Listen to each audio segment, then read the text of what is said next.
White cop disrespects black CEO in court, regrets it instantly after learning her true power. The courtroom buzzed with restrained murmurs, the kind that echoed off polished wood and beneath fluorescent lights. It was Monday morning at the Fulton County Courthouse in Atlanta, and Judge Howard Givens' docket was already backed up.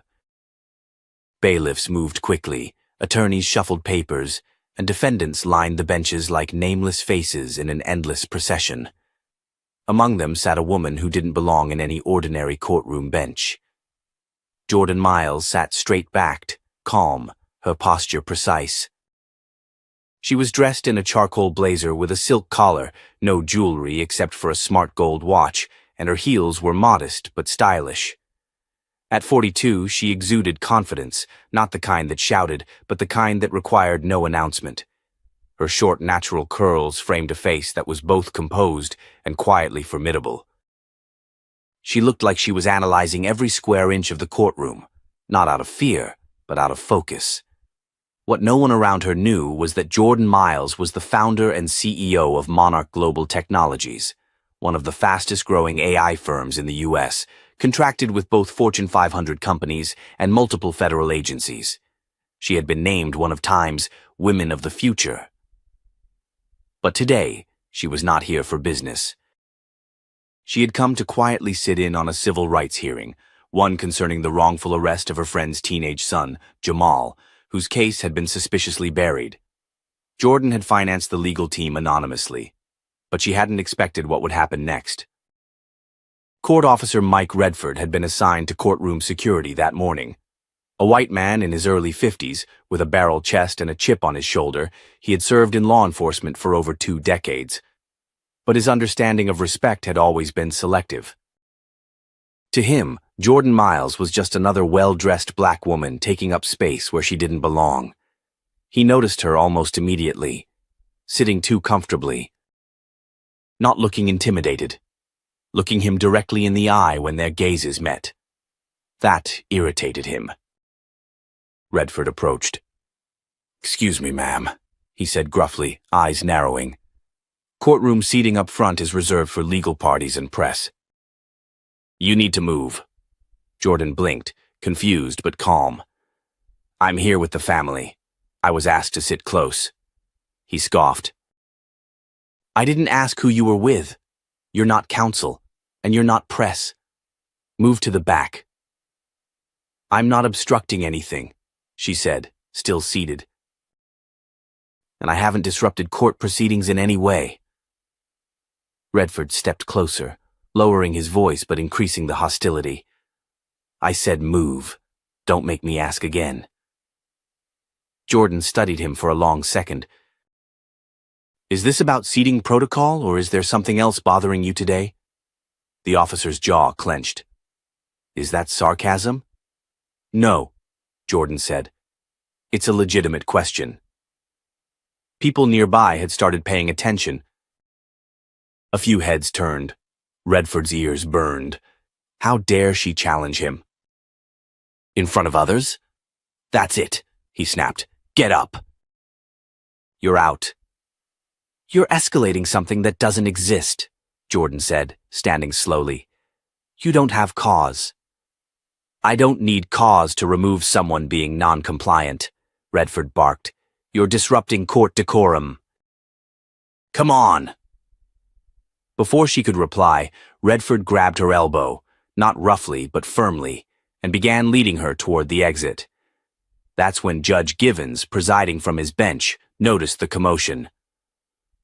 "Officer Redford, what's going on?" he asked, annoyance rising in his voice. Redford replied loudly, "This woman refuses to comply with seating protocol. She's being removed." Jordan turned toward the bench. "Your Honor, I was simply sitting in support of a friend's family and was told to move for no just cause. I'm not being disruptive." But Givens had already made up his mind. "Then follow the officer's direction. You'll be allowed back once you comply with courtroom order." Jordan inhaled deeply, trying to suppress the heat in her chest. The courtroom watched, caught between curiosity and discomfort. and Redford, savoring his moment, escorted her all the way to the hallway. The moment they were out of earshot of the court, his tone shifted. "You people think you can strut in anywhere you want, dress fancy, talk slick," he muttered. Jordan stopped walking. "What did you just say?" "You heard me," Redford said, now squarely in her face. "The law don't care how much money you flash around or what kind of attitude you bring. Don't think I won't cuff you right now if you keep mouthing off." Jordan's voice lowered dangerously. "You just threatened to arrest me for sitting in a courtroom. You put hands on me, and now you're using racist dog whistles. Are you sure you want to keep going?" Redford smirked. "Lady, I've been doing this job longer than you've been breathing. I know when someone's bluffing." Jordan reached slowly into her inner pocket and pulled out a slim leather card holder. She opened it with precision. Inside was her federal clearance badge. At first, Redford didn't register it, but then he read it. And read it again. His face paled. The color drained from his neck. Jordan's voice was razor-sharp now. "Read the agency line out loud, officer." Redford's mouth was dry. "Central Intelligence Agency. I'm on the National Security Cyber Operations Task Force. I consult directly with the Department of Justice and am on quarterly briefing calls with Homeland Security. Do you have any idea what happens when a CIA-affiliated federal contractor is harassed and manhandled in a courthouse by a uniformed officer?" He tried to speak, but nothing came out. Jordan stepped closer. "I've got your badge number, and so do my colleagues. If you think this ends here, think again." Redford took an awkward step back. I didn't know. That's the problem," she said. "You didn't care, until you realized who I was." Jordan turned and walked away, her heels clicking like a gavel across the polished floor. Back inside the courtroom, murmurs grew as word began to spread about what had happened. Judge Givens looked toward the door as if something was off. And it was. Because the woman who'd just been escorted out wasn't some nobody. She was someone with enough power to upend every person who had just tried to put her in her place. And the reckoning had just begun.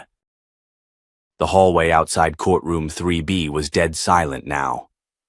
Jordan Miles stood by the window, arms crossed, her reflection in the glass showing nothing of the storm that simmered beneath the surface. Her wrists still ached from where Officer Redford had gripped her. It wasn't pain, it was principle. Behind her, the double doors to the courtroom creaked open. "Ma'am?" A young black attorney stepped out, looking concerned. His name tag read Eric Harrison. "I saw what happened. That was way out of line." Jordan turned slightly.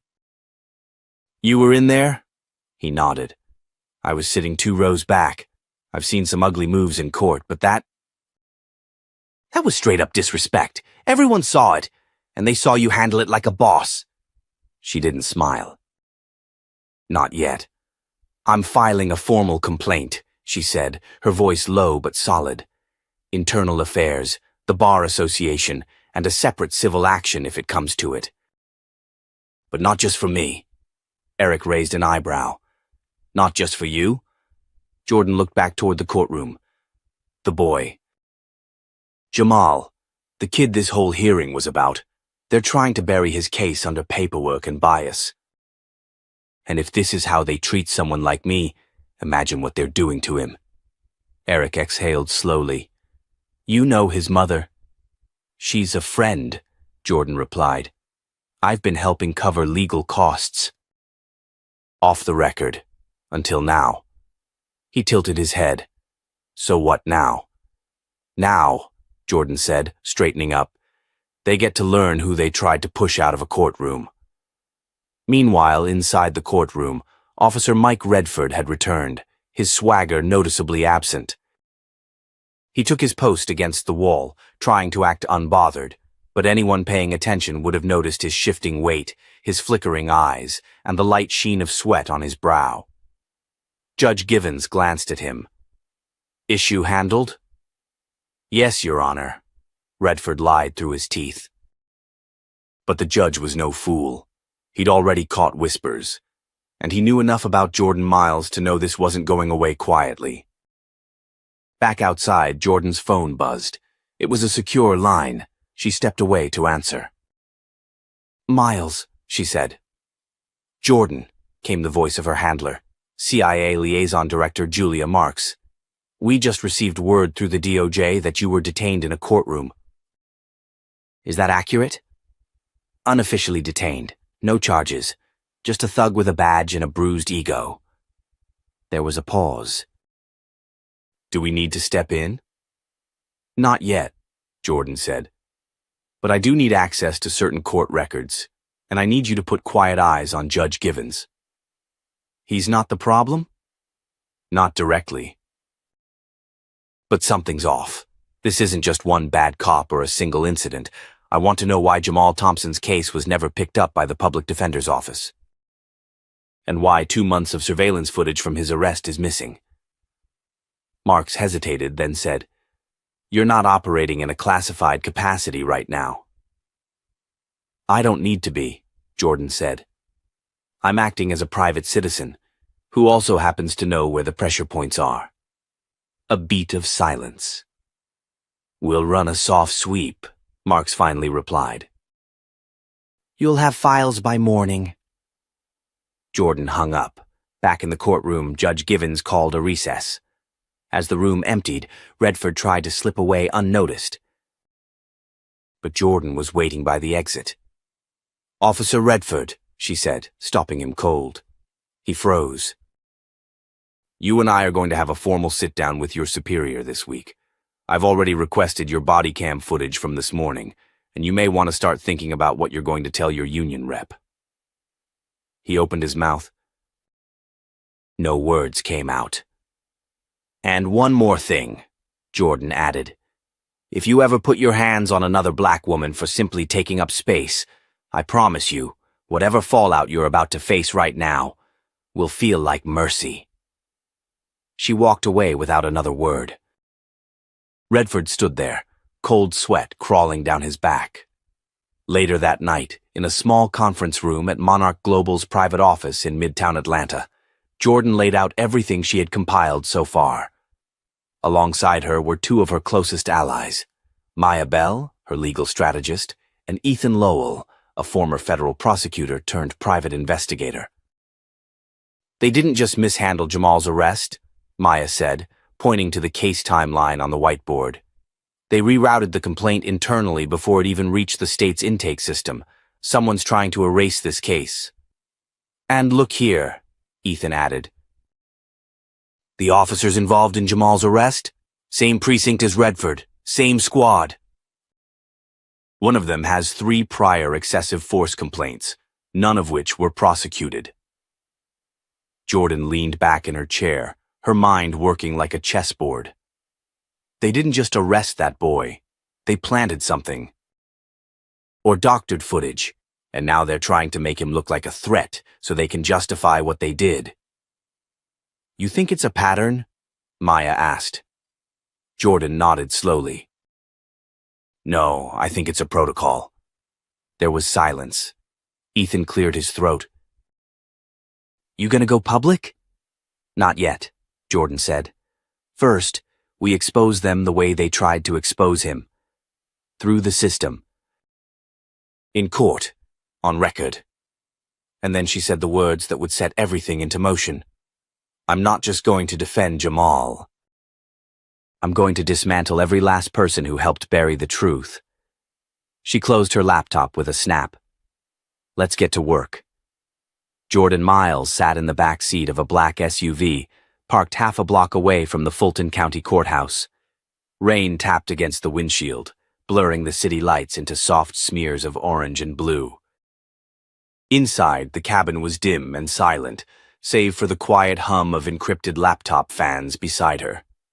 On the screen, a file pulled hours ago from a back channel within the DOJ's internal database. She scrolled through it slowly. Incident reports, officer rosters, tampered timestamps. And one phrase that made her blood run cold. Flagged for high-priority redirect. No outside review permitted. They'd buried Jamal's case on purpose, and someone higher up had helped. You seeing what I'm seeing? Ethan's voice came through her earpiece. He was watching from a camera feed across the street. I'm seeing a conspiracy, she replied. Someone wants this whole precinct's corruption locked down tight. He paused. We sure it's just about Jamal? Jordan didn't answer right away. Her eyes flicked across a secondary report, an internal complaint filed 2 months earlier by a different young black man. Beaten during a routine traffic stop, his complaint was closed in 48 hours with no follow-up. His name was Deshaun Green, and he disappeared off the record 2 weeks later. I think Jamal was just the one who didn't vanish, she said finally. I think we're looking at a pattern that's been operating under the radar for years. Ethan's voice hardened. You ready to go public? Not yet, she said. Not without video. She turned to Maya, seated beside her, already pulling up a directory of body cam metadata. There, Maya said, pointing at the screen. Redford's cam stopped recording 3 minutes before he reached Jordan in the courtroom. It only picked up audio until then. Then it cuts. Let me guess, Jordan muttered. Technical glitch? Maya nodded. That's what the report says, but look at this. Backup audio started at the exact same second, as if someone wanted audio but didn't want the image. Jordan leaned in closer. So the microphone was live, but the camera wasn't. Maya smiled grimly. They wanted deniability. No one would believe a cop just disabled the body cam in a federal courtroom, but if it's accidental... Jordan's hands clenched. Let's see how accidental it feels in court. The next morning, Jordan returned to the courthouse, this time not in the gallery but at the plaintiff's table. She wasn't just assisting now. She'd filed a civil rights suit against the city's police department, naming officers Redford and Griggs, Judge Givens' courtroom deputy, and a John Doe supervisor for covering up systemic abuse. She walked into the courtroom like she owned it.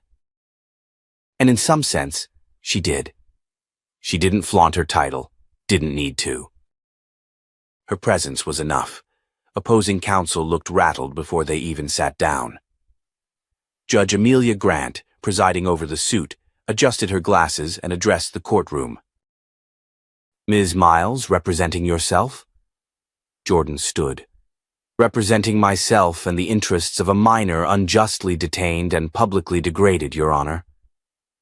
The opposing attorney, a wiry man named Donovan Kessler, rose.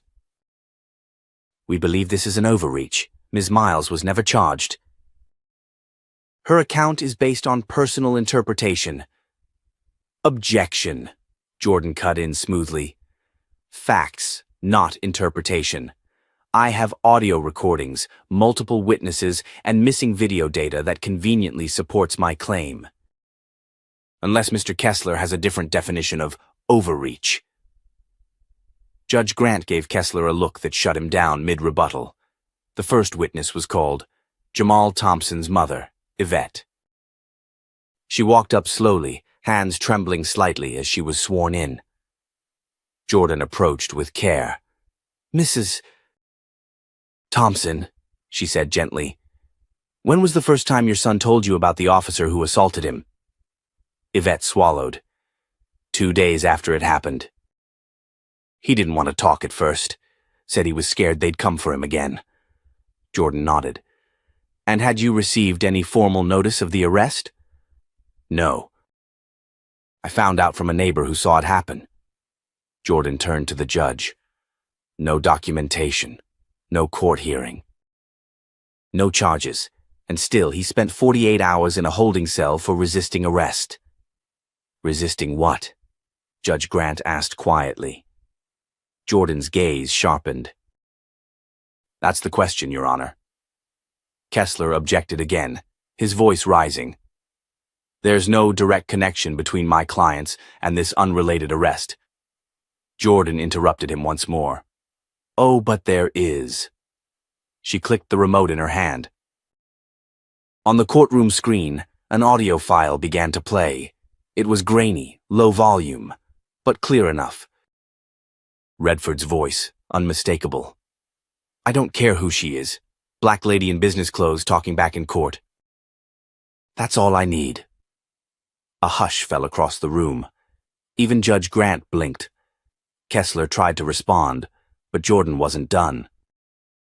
She turned back to the screen and played the second clip. This time, it was Officer Griggs. We're told to keep it quiet. If the higher-ups get heat, they'll pin it on us.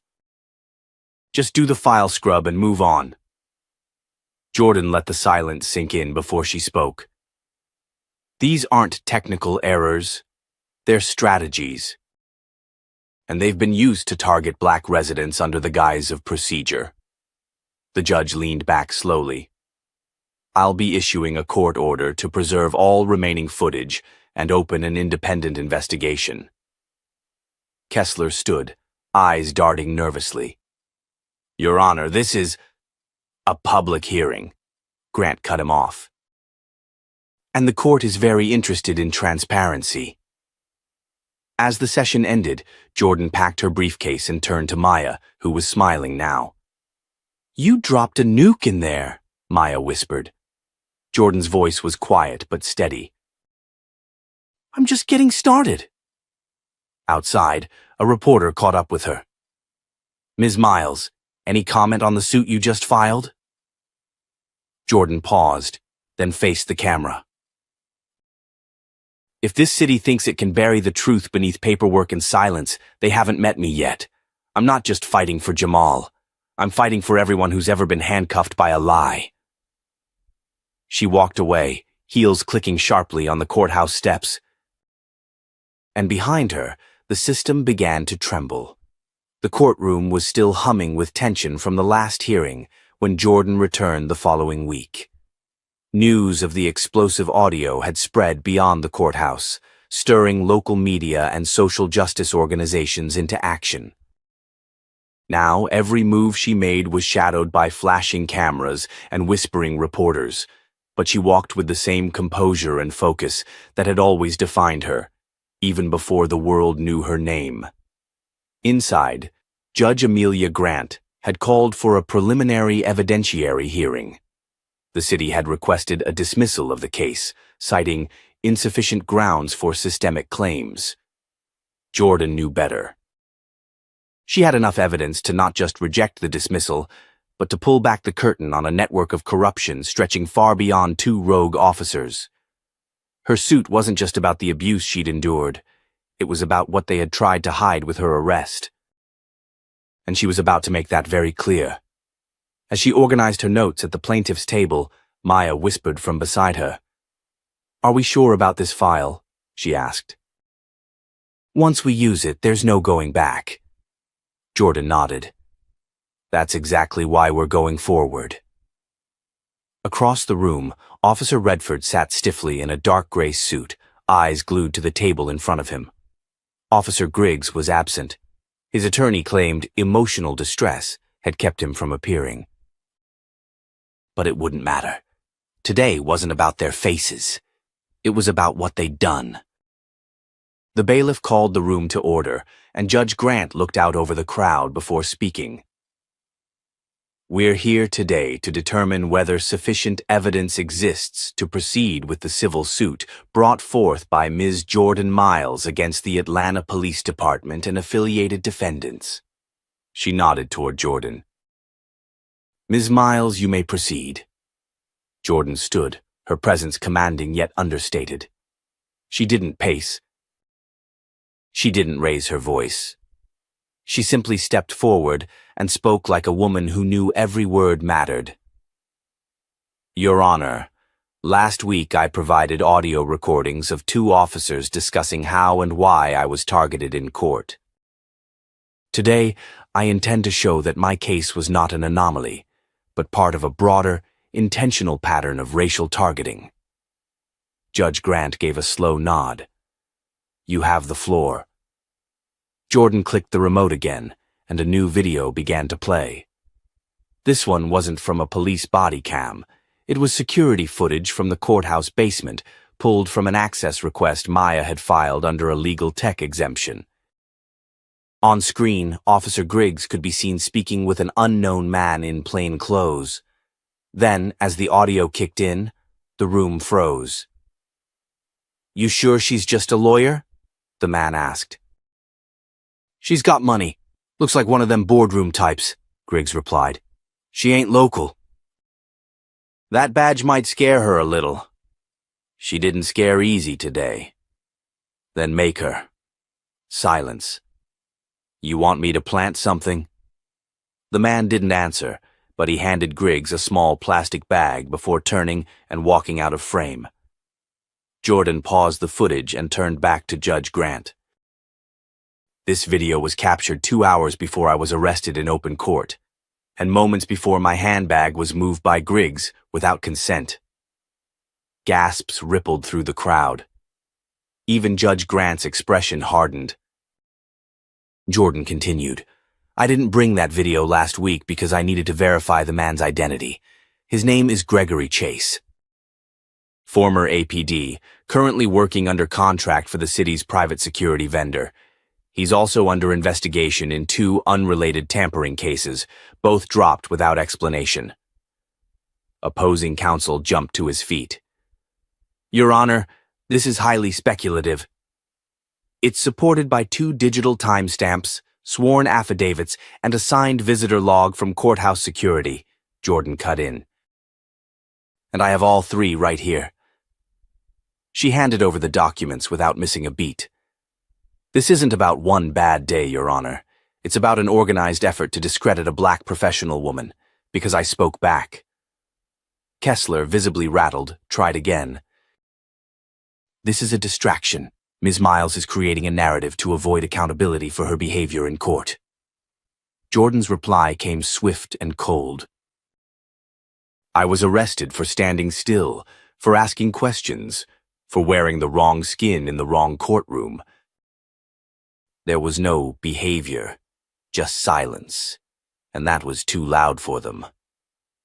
Judge Grant sat back, silent for several long seconds, the weight of the moment settling heavily over the room. Ms. Miles, she said finally, the court acknowledges the serious implications of the new evidence. Your motion to proceed is granted. The request for dismissal is denied. We will move forward with the discovery phase. A murmur of approval rippled through the gallery. As court adjourned, Jordan gathered her files, her hands steady. Officer Redford walked by her table, his steps faltering. For the first time, his arrogance had cracked. You're not done yet, he muttered. Jordan looked up, locking eyes with him. Neither are you, she replied. But I'll still be standing when it is. Outside the courthouse, the sky had cleared, sunlight pouring through the high-rise buildings of downtown Atlanta. Reporters rushed toward her, microphones raised, but she kept walking until she reached the car where Maya and Ethan were waiting. Next move? Ethan asked. Jordan slid into the seat. We press harder. Maya turned from the driver's seat, a flicker of nervousness in her voice. There's talk that someone from the state AG's office is getting involved. They're worried about how deep this goes. Jordan stared out the window for a moment, then smiled slightly. Good, she said. Let them be scared. They should be. And as they drove off into the fading afternoon light, she knew something had shifted. This wasn't just about court anymore. It was about exposure, truth, and power. And this time, the system wouldn't be the only one watching. The night after the hearing, Jordan sat in her living room with the lights low and the television turned down. She wasn't watching the news, though her face was on nearly every channel. Instead, She was staring at her own reflection in the darkened window, processing everything she'd just set into motion. The discovery phase was only the beginning. What she'd revealed in court was enough to shake the foundation of the case, but what she planned next would rock the entire department, and she knew that meant she had a target on her back. Maya sat across from her on the couch, a stack of manila folders between them.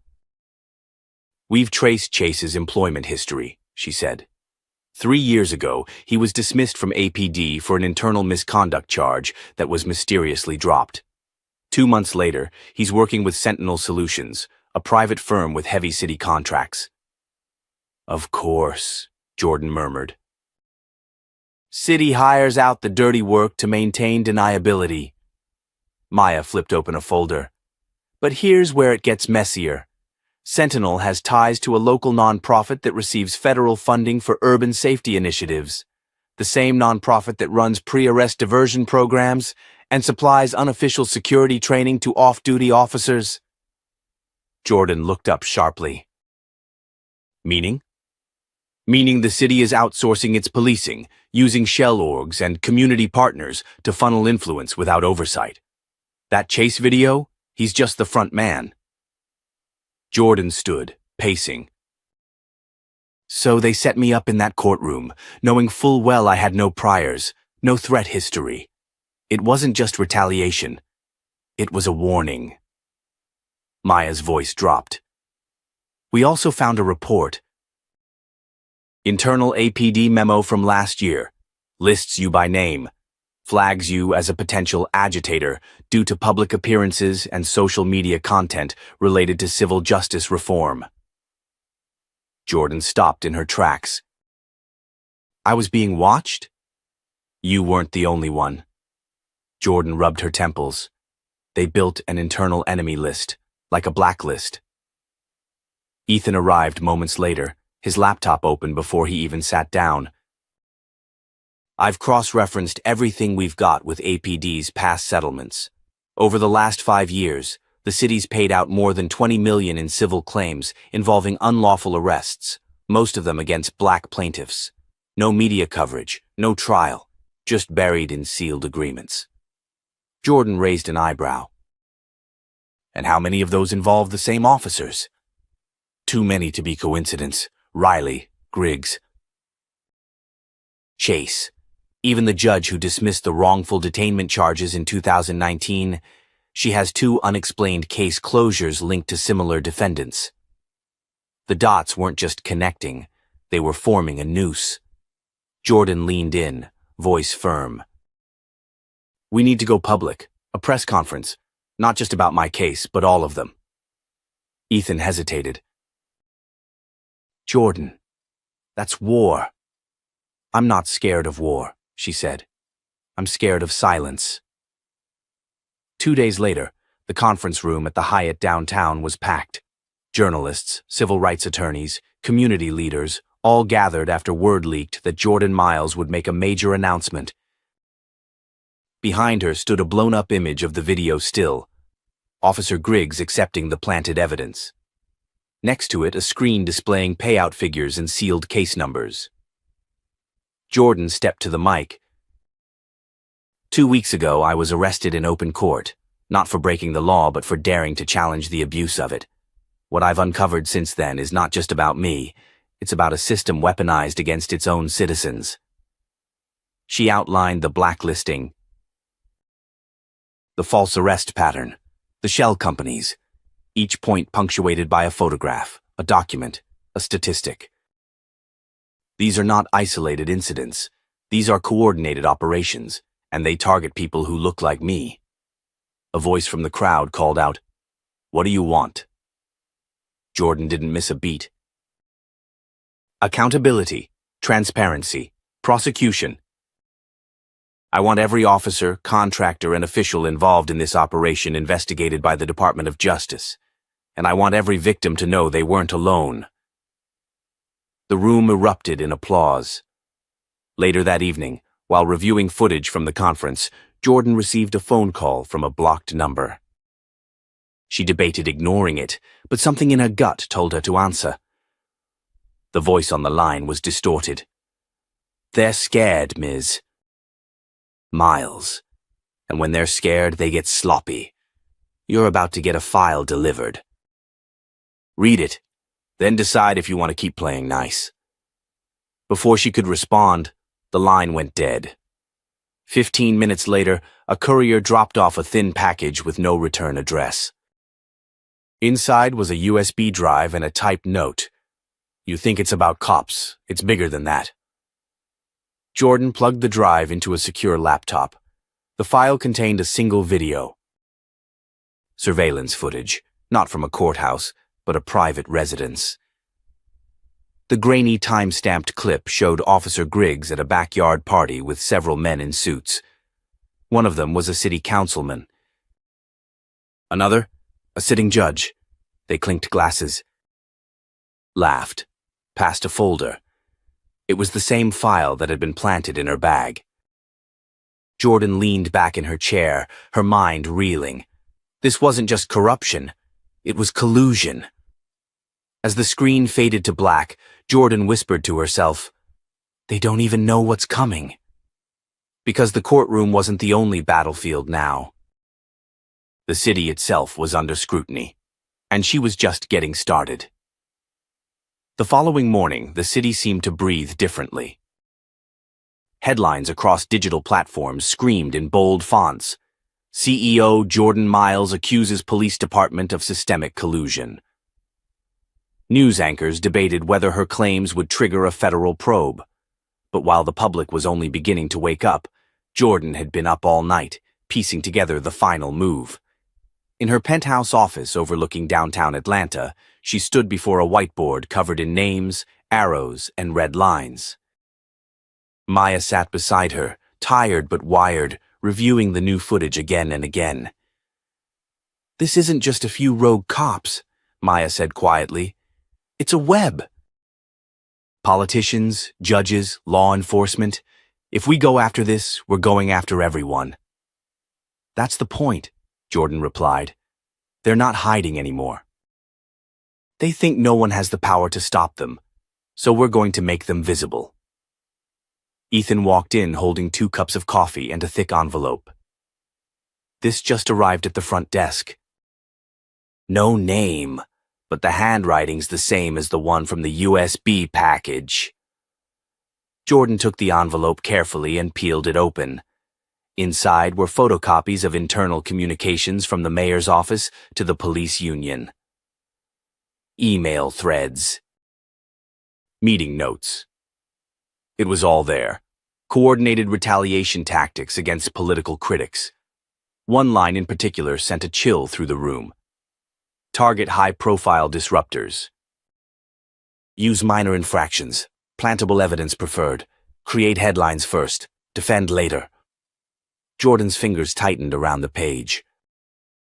They were planning it, not just me. Anyone who challenged them.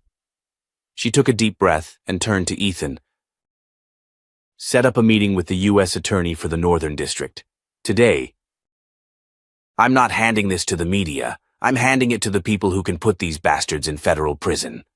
3 hours later, in a quiet corner of the DOJ's Atlanta field office, Jordan sat across from U.S. Attorney Monica Jameson. A sharp, straight-talking prosecutor known for her zero-tolerance policy on corruption. Jameson scanned the evidence slowly. Then she leaned back, tapping her pen against the folder. "This is the kind of material that brings down entire administrations," she said. "But if I move without airtight backing, the blowback could kill the whole case.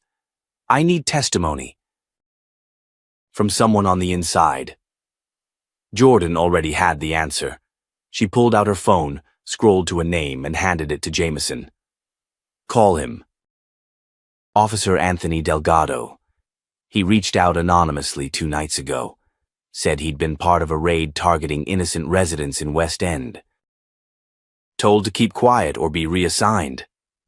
Jameson raised an eyebrow. "You trust him?" "I trust fear, and Delgado's terrified."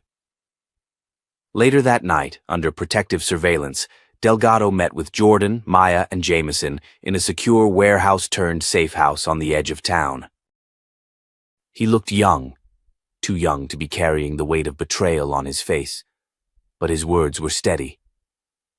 I didn't sign up for this. I joined to protect people. But Chase, Griggs, even Lieutenant Voss, they're part of something else. They get tips from outside the department. Real estate developers, political consultants, they arrest people in specific neighborhoods to depress property values. Then those same developers sweep in and buy cheap. Jordan sat forward slowly. So this is about money too. It's always about money, Delgado said. They didn't just want to silence you. They wanted to send a message to every activist, every business leader, every reformer that stepped out of line. You were a trophy. Jameson took detailed notes. Would you testify under oath? Delgado hesitated, then nodded. With protection, yes. Back in her condo later that night, Jordan leaned against her balcony railing, the city lights flickering beneath her. For the first time, it didn't feel like she was at war alone. A quiet knock at the door pulled her from her thoughts. She opened it to find her father, retired Judge William Miles, holding a newspaper and a bottle of scotch. I figured if the world's going to burn, we should at least have a drink while it happens, he said. Jordan smiled faintly and let him in. They sat on the couch, clinking glasses. Her father flipped the paper around to show her the front page. A photo of Jordan standing at the press conference, her hand raised, her face defiant. The caption read, "One woman's truth shakes the system." He looked at her, eyes proud but wary. This isn't just courtrooms and speeches anymore, Joe. This is a revolution. Are you ready for what comes next? She took a sip, then met his gaze. I don't have a choice. But I do have a plan. Outside, the sirens wailed distantly. Helicopters buzzed faintly above the city. Somewhere, the empire that had orchestrated her fall was trembling. And Jordan Miles was about to bring it all down. The federal courthouse in downtown Atlanta had never been more tense. Reporters clustered outside behind metal barricades, cameras rolling live, capturing every arrival. Inside, the halls buzzed with anticipation. Courtroom 4C had been reserved for a special evidentiary hearing, one that no one had expected to be public until a certain black woman decided she was done being silenced. Jordan Miles arrived flanked by her legal team and Maya. She wore a navy blue pantsuit, tailored to precision, with her natural curls pinned up. No security detail, no theatrics. Just presence, authority. She moved like someone who had already won, but was determined to earn every inch of justice anyway. As she stepped into the courtroom, whispers rippled through the gallery. Prosecutors, public officials, and members of the press all craned their necks. Officer Chase and Officer Griggs were already seated at the defense table with their attorneys, both men looking pale and hollowed out.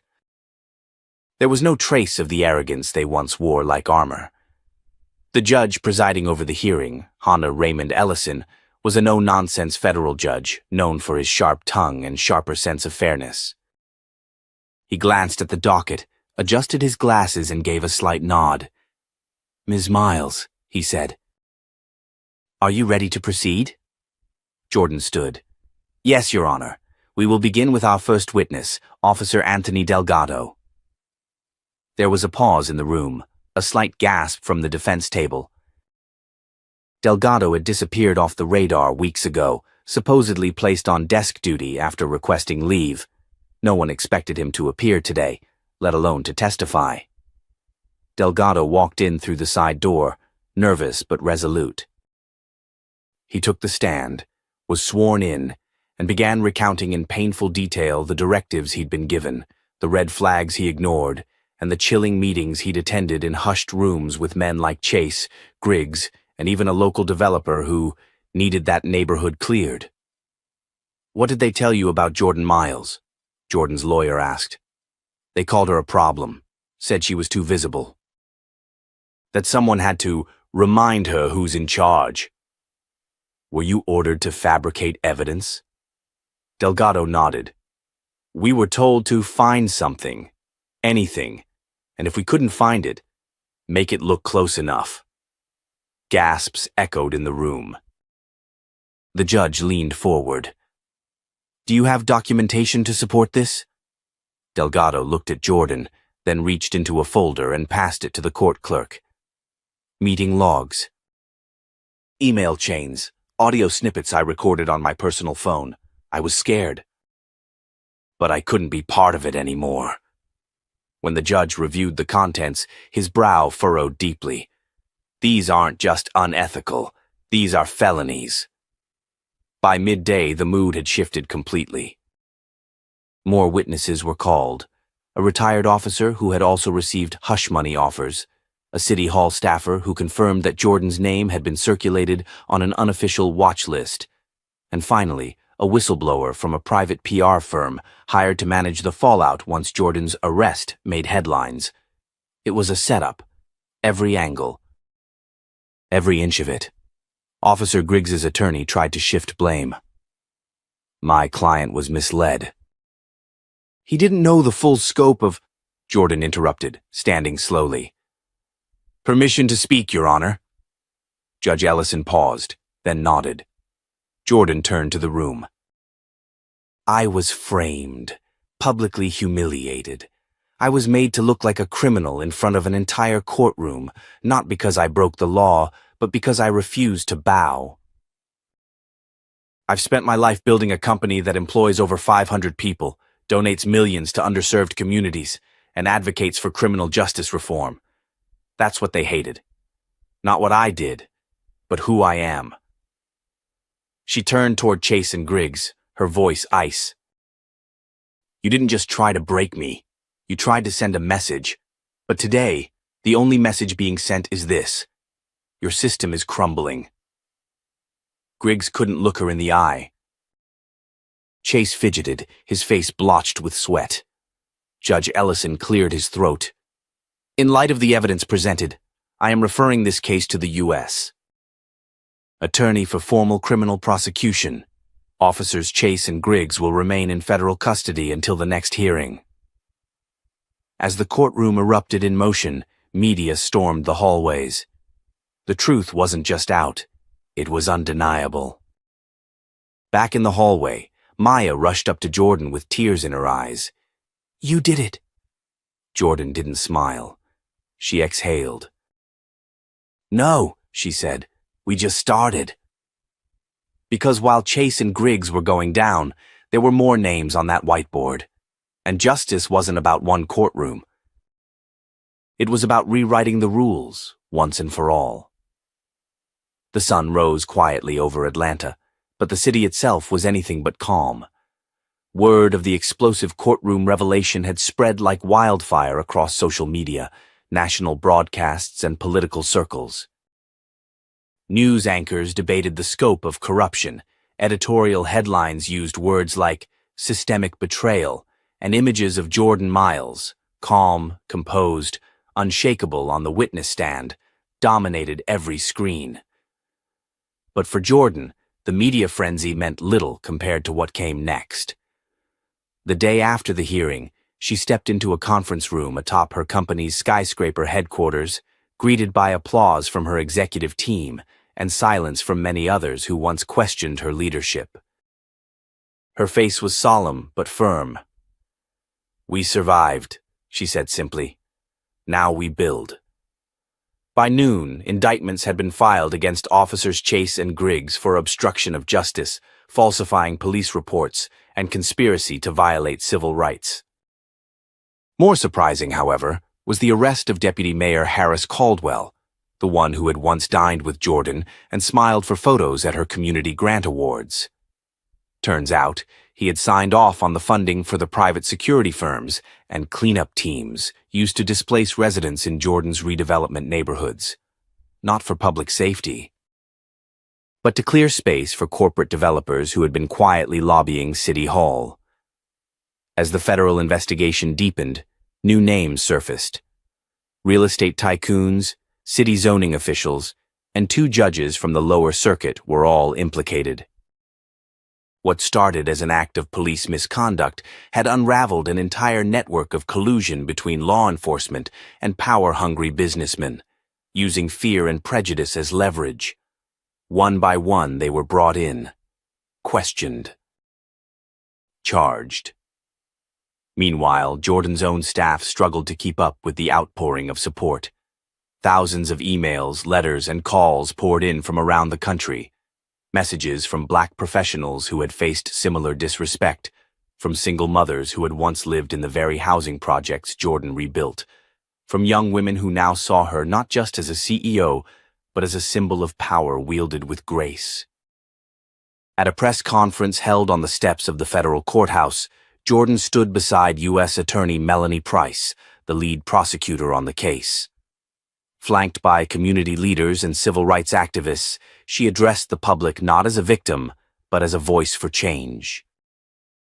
"This isn't just about what happened to me," she said, her voice echoing over the crowd. "This is about what happens every day to people without a title, without a camera, without a courtroom that listens. Power unchecked becomes dangerous. But truth has a way of burning through the dark." Reporters shouted questions, but Jordan turned and walked away. Her message had landed. Behind the scenes, the reforms began.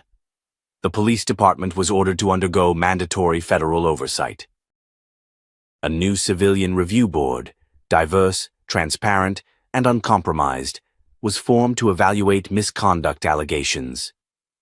Internal hiring procedures were restructured to eliminate discriminatory screening. For the first time in decades, the city admitted its system was broken. And it was beginning to fix it. But perhaps the most powerful moment came weeks later when Jordan stood before a class of high school seniors at a public school in one of Atlanta's poorest districts. She had returned to speak, not as a billionaire or a victim, but as someone who still believed in the fight. "I've been underestimated, profiled, disrespected," she told them. "But I never forgot who I was, and I want you to remember who you are. You don't have to be rich to be powerful. You don't have to be famous to matter. You just have to stand up, especially when it's hardest." A hand went up. A girl no older than 16, with braids and a chipped notebook. "How do you stay strong when everyone wants to break you down?" Jordan smiled. Not the rehearsed corporate smile. A real one. "You remember what you're building, and you never, ever let them define your story." That night, back in her apartment overlooking the skyline, Jordan watched the city lights flicker like stubborn stars. Maya brought her tea, and they sat in silence, the hum of Atlanta beneath them. "You think it's over?" Maya asked. Jordan took a slow sip. "No, but now they know my name."